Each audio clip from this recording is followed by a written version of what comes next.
Assalamualaikum warahmatullahi wabarakatuh. Perkenalkan, nama saya Al-Muhayyid Jayatra Graha, NIM 211030005 dari program studi Sosiologi. Di sini saya akan merangkum materi dari mata kuliah Kewirausahaan. Pertemuan kedua, Kewirausahaan. A. Konsep kewirausahaan. Kewirausahaan adalah penerapan kreativitas dan inovasi untuk memecahkan masalah dan upaya pemanfaatan peluang yang dihadapi setiap hari.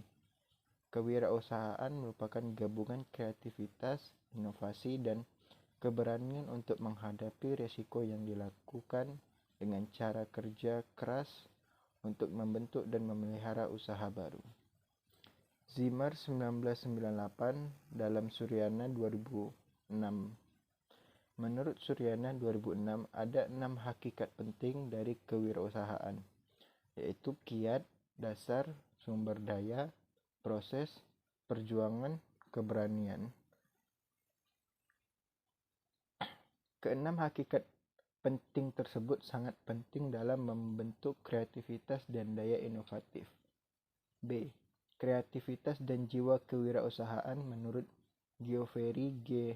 Meredith dalam Suryana 2006 adalah percaya diri dengan watak keyakinan, kemandirian, individualitas, dan optimisme, berorientasikan tugas dan hasil dengan watak kebutuhan akan presentasi, berorientasi pada laba, memiliki ketekunan dan ketabahan, memiliki tekad yang kuat, suka bekerja keras, energik, dan memiliki inisiatif. Pengambilan risiko dengan watak memiliki kemampuan mengambil risiko dan suka dengan tantangan. Kepemimpinan dengan watak bertingkah laku sebagai pemimpin, bergaul dengan orang lain, suka terhadap kritik dan saran yang membangun. Kedisiplinan dengan watak memiliki inovasi dan kreativitas tinggi, fleksibel, serta bisa dalam memiliki jaringan bisnis yang luas. Berorientasi ke masa yang dengan watak persepsi dengan memiliki cara pandang atau cara pikir yang berorientasi pada masa depan. Jujur dan tekun dengan watak memiliki keyakinan bahwa hidup itu sama dengan kerja. Suryana 2006 menyimpulkan beberapa karakter umum kewirausahaan, yaitu memiliki motif berprestasi tinggi, memiliki perspektif ke depan, memiliki kreativitas tinggi, memiliki sifat inovasi tinggi, memiliki komitmen terhadap pekerjaan, memiliki tanggung jawab, memiliki kemandirian atau ketidakgantungan terhadap orang lain, memiliki keberanian terhadap risiko, selalu mencari peluang, memiliki jiwa kepemimpinan, memiliki kemampuan manajerial, memiliki kemampuan personal, dan kreativitas serta inovasi. C. Kelebihan dan kekurangan. Elkul 2000 dalam Suryana 2006 mengemukakan kelebihan kewirausahaan sebagai otonomi, tantangan awal dan perasaan motif berprestasi, kontrol finansial, dan juga ada kerugian berwirausaha antara lain sebagai berikut: pengorbanan personal, beban tanggung jawab, dan kecil margin keuntungan dan besarnya kemungkinan gagal. Menurut Zimmer dan Scarbolt 2008, beberapa kelemahan kewirausahaan mencakup hal-hal sebagai berikut: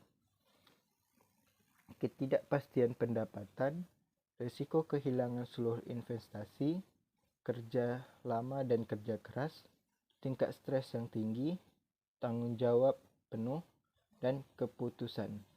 Sedangkan faktor yang mendorong keberhasilan seorang wirausaha antara lain kemampuan dan kemauan, tekad yang kuat, dan kerja keras, mengenal peluang yang ada dan berusaha meraihnya ketika ada kesempatan.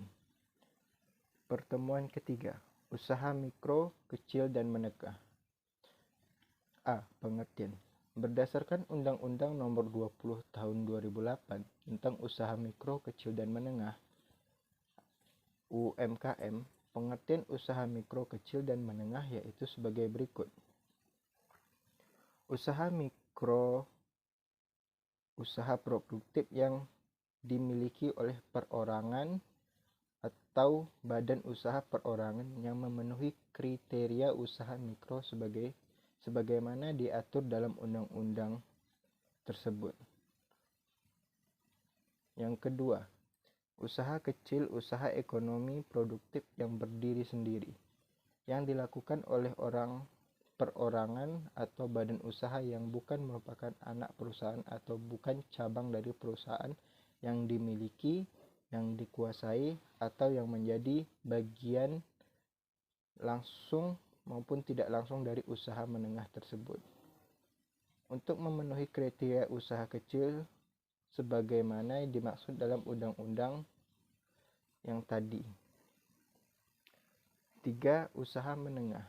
Usaha ekonomi produktif yang berdiri sendiri yang dilakukan oleh perorangan atau badan usaha yang bukan dikuasai atau menjadi bagian baik langsung maupun tidak langsung dengan usaha kecil atau usaha besar dengan jumlah kekayaan bersih atau penghasilan penjualan tahunan bagaimana diatur dalam undang-undang yang tadi.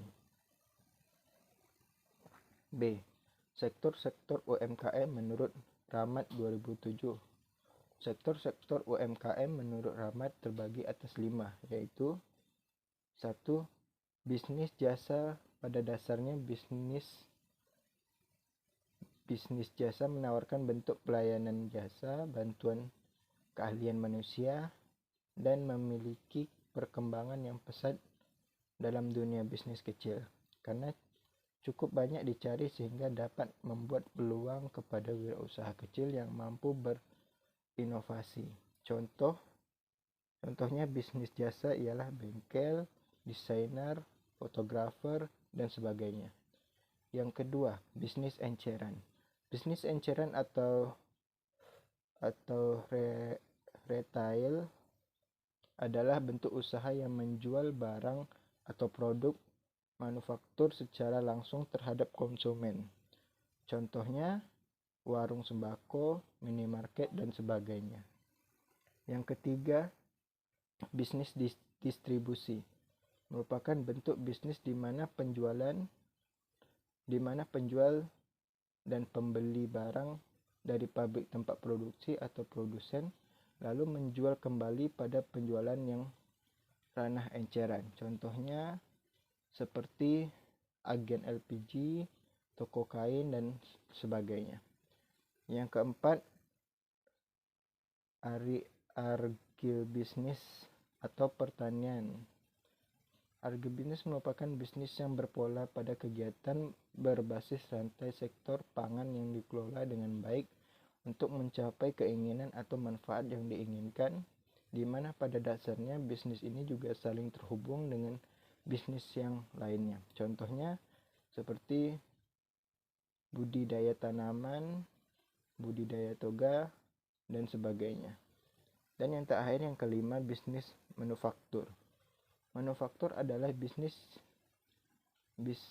atau sebuah badan usaha yang maupun perusahaan yang membuat barang jadi dari barang mentah menggunakan mesin atau tenaga manusia, alat, dan lainnya. Contohnya seperti pabrik kertas, pabrik pakaian, dan sebagainya. C. Faktor yang mempengaruhi berhasil dan gagalnya suatu bisnis kecil. Faktor yang mempengaruhi kegagalan suatu bisnis kecil menurut Rahmat 2007 yaitu banyak perusahaan kecil yang dikelola oleh manajer yang kurang mampu dan kurang berpengalaman dalam menjalankan tugasnya, kurangnya dukungan dari pihak terkait, masih lemahnya sistem kontrol atau pengawasan, masih kurangnya modal untuk menjalankan usaha. Faktor yang mempengaruhi keberhasilan suatu bisnis kecil menurut Rambat 2007 ialah memiliki tipe orang yang ulet, bekerja keras, memiliki tujuan dan dedikasi yang tinggi, dukungan faktor eksternal berupa peningkatan permintaan barang dan jasa, modal pengembangan UMKM yang inovatif dan sukses menurut Hill 2001 dalam Diswandi 2010 dengan terpenuhinya beberapa persyaratan, yaitu beberapa kompetisi industri dasar berada dalam bidang aktivitas tertentu, tercapainya suatu lingkungan makroekonomi yang kondusif, tersedianya infrastruktur fisik yang baik dan layak, adanya bantuan teknis dan desain dan keahlian pemasaran yang menghubungkan produsen kecil ke gagasan baru dan pasar utama. Pertemuan kelima, strategi pembangunan keunggulan kompetitif. A. Membangun keunggulan kompetitif. Kekuatan kompetitif berdasarkan Gading 2010 diwujudkan dalam 5 kekuatan kompetitif, yaitu masuknya pesaing baru, ancaman substansi, kekuatan tawar membeli, kekuatan tawar penyuplai, dan persaingan di antara kompetitor yang sudah ada. Menurut Zimmer dan Scrapboard 2008, modal intelektual terdiri dari 3 komponen, yaitu yang pertama, modal manusia bakat, kreatif, keterampilan, dan kemampuan tenaga kerja perusahaan. Yang kedua, modal struktural, akumulasi pengetahuan dan pengalaman yang dimiliki oleh perusahaan. Yang ketiga, modal pelanggan basis, pelanggan yang mapan, reputasi positif, hubungan yang terus-menerus, dan goodwill yang dibangun perusahaan. B. Proses manajemen strategis. Langkah-langkah dalam manajemen strategis menurut Zimmer dan Scrapboard 2008 adalah 1. Mengembangkan visi yang jelas dan menerjemahkan menjadi pernyataan. Misi yang bermakna, visi membantu perusahaan untuk menjadi, visi memberi arahan, visi menentukan keputusan, dan visi memotivasi orang-orang. Yang kedua, menilai kekuatan dan kelemahan perusahaan. Kekuatan faktor-faktor internal positif, kelemahan faktor-faktor internal negatif. 3. Mengamati lingkungan sekitar untuk mengetahui peluang dan ancaman yang dihadapi perusahaan, yaitu peluang opsi-opsi eksternal positif, ancaman kekuatan eksternal negatif yang menghalangi perusahaan. Keempat, mengidentifikasi faktor-faktor keberhasilan utama. Ini merupakan faktor yang menentukan kemampuan perusahaan untuk memenangkan persaingan dalam suatu industri. 5. Menganalisis persaingan. Menganalisis persaingan ada 3 jenis, yaitu persaingan langsung, persaingan signifikan, dan persaingan tidak langsung. 6. Menyusun sasaran dan tujuan perusahaan. Sasaran atribut-atribut jangka panjang dan luas juga yang berusaha dicapai oleh perusahaan. Tujuan target kerja yang lebih signifikan. 7. Merumuskan opsi-opsi strategis dan memilih strategis yang tepat. Ada 3 strategis diantaranya, yaitu kepemimpinan biaya, diferensiasi, dan fokus. 8. Menerjemahkan rencana strategis ke dalam rencana aksi, yaitu tujuan, cakupan, kontribusi, persyaratan sumber daya, dan waktu. 9. Menentukan pengendalian yang tepat, menggunakan Blanket Coret sebagai 4 prefektif, yaitu prefektif pelanggan, prefektif bisnis pelanggan, prefektif inovatif dan pembelian, dan prefektif keuangan. C. Strategi kewirausahaan. Wirausaha biasanya menggunakan salah satu strategi dari 4 strategi sebagai berikut. Zimmer dan Scarborough 2008. Berada pertama di pasar dengan produk atau jasa baru, posisikan produk dan jasa baru tersebut pada relung pasar yang tidak terlayani, fokuskan pada barang dan jasa yang relung yang kecil tetapi bisa bertahan, mengubah karakteristik produk, pasar atau industri, keputusan strategi dalam kondisi pertumbuhan, berdasarkan posisi perusahaan strategi yang dapat dilakukan antara lain, Zimmer dan Scarborough 2008,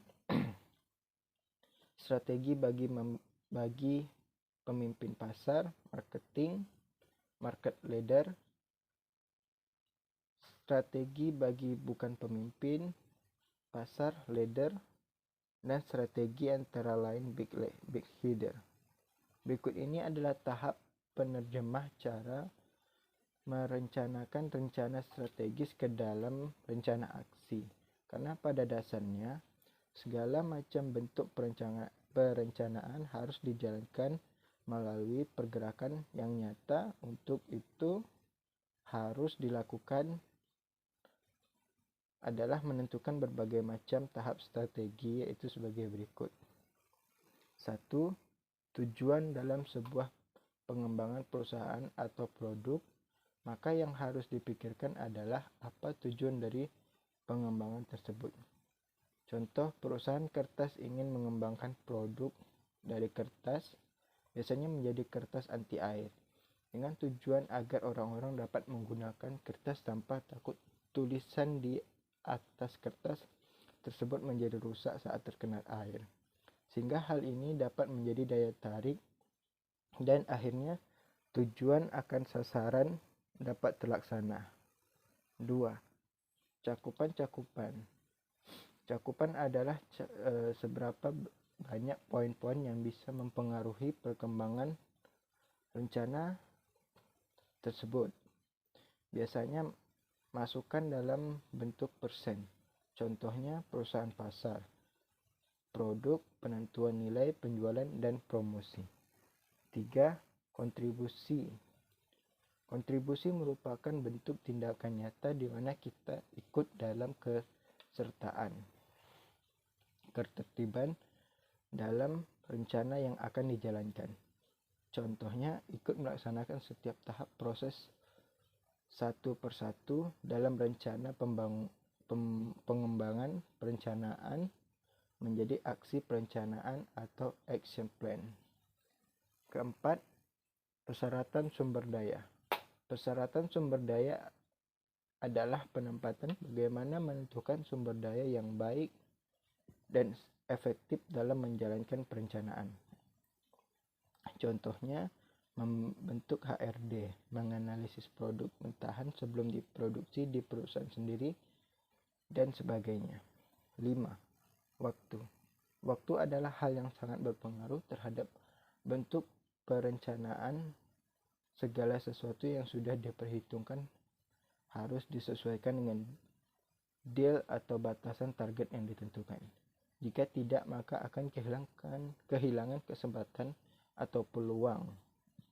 Contohnya, pemasaran harus dilakukan pada bulan Juli karena pada saat itu keadaan pasar penjualan akan sangat baik. Pertemuan ke-6.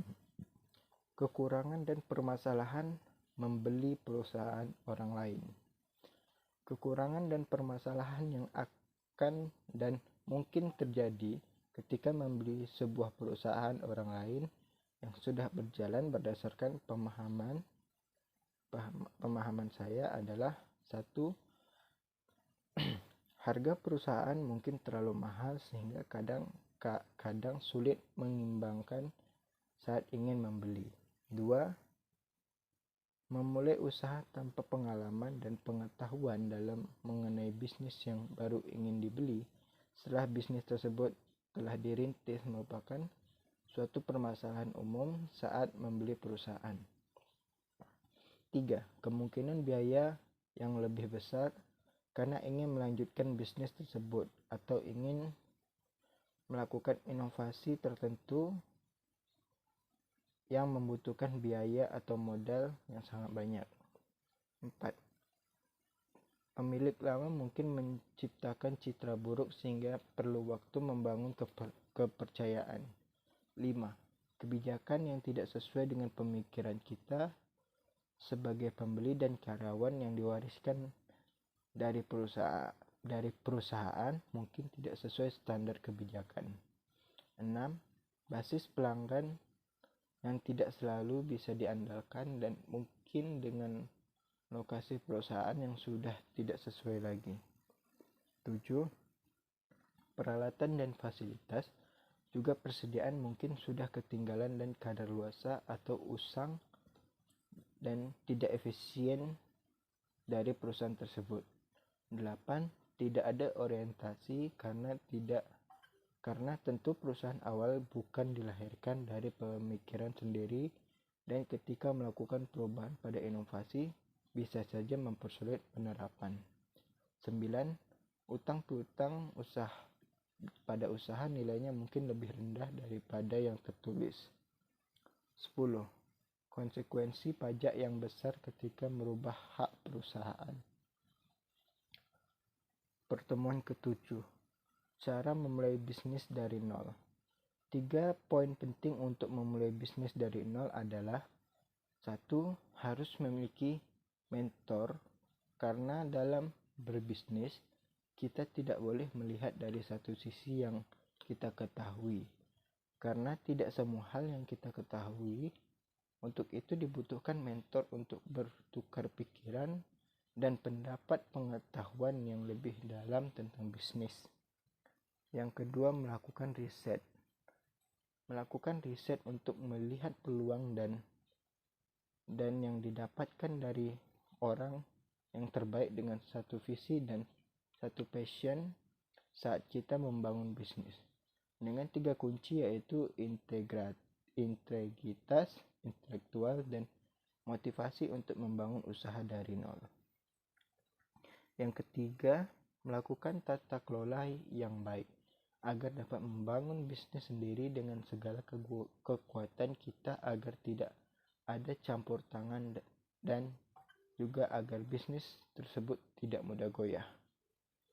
Pada kesimpulannya, seluruh kegiatan berbasis bisa berkembang dan maju itu karena SDM, yaitu sumber daya manusianya, yang mana manusianya merupakan hak terpenting untuk menentukan kekuatan bisnis dari individu tersebut yang akan menentukan naik turunnya bisnis yang dibangun.